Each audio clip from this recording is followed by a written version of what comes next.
ಶ್ರೀ ಯೋಗ ನರಸಿಂಹಸ್ವಾಮಿ ದೇವಾಲಯದ ಬ್ರಹ್ಮ ರಥೋತ್ಸವದ 5ನೇ ದಿನ ಗಜೇಂದ್ರ ಮೋಕ್ಷ ರಾಮಬಾಣ. ವೀಕ್ಷಕರೇ, ಇವತ್ತಿನ ದಿನ ವಿಶೇಷವನ್ನು ನೀವು ತಿಳಿದುಕೊಳ್ಳಲೇಬೇಕು. ರಾಮಬಾಣ ಎಂದು ಹೇಳುವ ನಾವು ಒಮ್ಮೆ ಇತಿಹಾಸ ಪಟವನ್ನು ನುಡಿದಾಗ ಇದರ ಬಗ್ಗೆ ಧನುರ್ದಾಸ ರಾಮಾನುಜ ಸ್ವಾಮಿಗಳು ಸಂಕ್ಷಿಪ್ತವಾಗಿ ವಿವರಣೆಯನ್ನು ನೀಡಿದ್ದಾರೆ.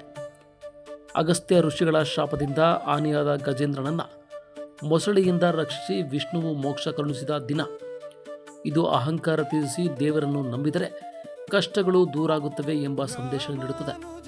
ಗಜೇಂದ್ರ ಅಗಸ್ತ್ಯ ಮಹರ್ಷಿಗಳಿಗೆ ಗೌರವ ನೀಡಿದ ಕಾರಣ ಆನೆಯಾಗಿ ಜನ್ಮ ತಾಳಿದನು. ತ್ರಿಕೂಟಚಲದ ಸರೋವರದಲ್ಲಿ ಗಜೇಂದ್ರನು ನೀರು ಕುಡಿಯುತ್ತಿದ್ದಾಗ ಮೊಸಳೆಯೊಂದು ಆತನ ಕಾಲು ಹಿಡಿದು ಎಳೆಯುತ್ತದೆ. ದೀರ್ಘಕಾಲದ ಹೋರಾಟದ ನಂತರ ಗಜೇಂದ್ರನು ತನ್ನ ಶಕ್ತಿ ಶಾಲದೆಂಬುದನ್ನು ಅರಿತು ತಾವರೆ ಹೂವಿನೊಂದಿಗೆ ವಿಷ್ಣುವನ್ನು ಪ್ರಾರ್ಥಿಸುತ್ತಾನೆ. ವಿಷ್ಣುವು ಗರುಡ ವಾಹನವಾಗಿ ಬಂದು ಸುದರ್ಶನ ಚಕ್ರದಿಂದ ಮೊಸಳೆಯನ್ನು ಕೊಂದು ಗಜೇಂದ್ರನಿಗೆ ಮೋಕ್ಷ ನೀಡಿ ವೈಕುಂಠಕ್ಕೆ ಕರೆದುಕೊಂಡು ಹೋಗುತ್ತಾನೆ.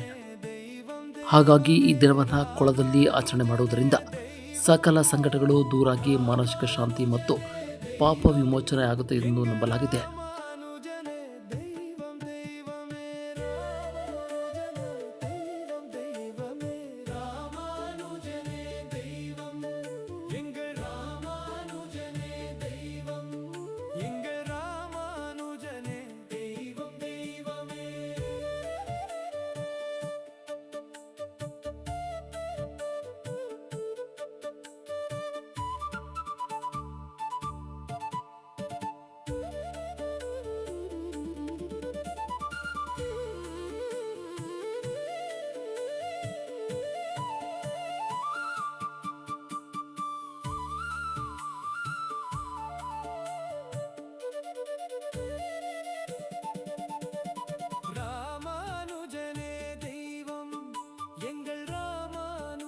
ರಾಮಾನುಜಾಯ ನಮಃ. ಇವತ್ತು ನರಸಿಂಹಸ್ವಾಮಿ ದೇವಸ್ಥಾನದಲ್ಲಿ ಗಜೇಂದ್ರ ಮೋಕ್ಷ ಉತ್ಸವ. ಈ ಗಜೇಂದ್ರ ಮೋಕ್ಷ ಉತ್ಸವ ಏನಂದ್ರೆ, ಇಂದ್ರದ್ಯುಮ್ನ ಅಂತ ಒಂದು ರಾಜ, ಆ ರಾಜಕ್ಕೆ ಒಂದು ಶಾಪದಿಂದ ಆನೆ ಜನ್ಮ ಸಿಗಿತ್ತು. ಆ ಆನೆ ಜನ್ಮಲ್ಲೂ ಅವನು ದೇವರಿಗೆ ಸೇವೆ ಮಾಡಿದ್ದೇನೆ. ಹೆಂಗೆ ಅಂದ್ರೆ, ಕೊಳದಿಂದ ತಾವರೆ ಪೂ ಸಿಗುತ್ತಲ್ವಾ, ಅದನ್ನ ತೆಗ್ದಿ ದೇವರಿಗೆ ಹಾಕೋದು.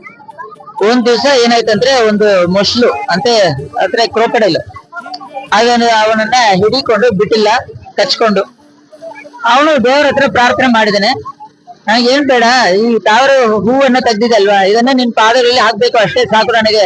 ನಾನು ಆದ್ಮೇಲೆ ತೀರೋಗ್ತೀನಿ, ಆದ್ರೆ ನೀವು ಬಂದು ನನಗೆ ಸ್ವಲ್ಪ ದರ್ಶನ ಕೊಡು, ನಿಮ್ ಪಾದಗಳಲ್ಲಿ ನಾನು ಇಲ್ಲೇ ಹಾಕ್ತೀನಿ ಅಂತ ಹೇಳಿದ್ದೇನೆ.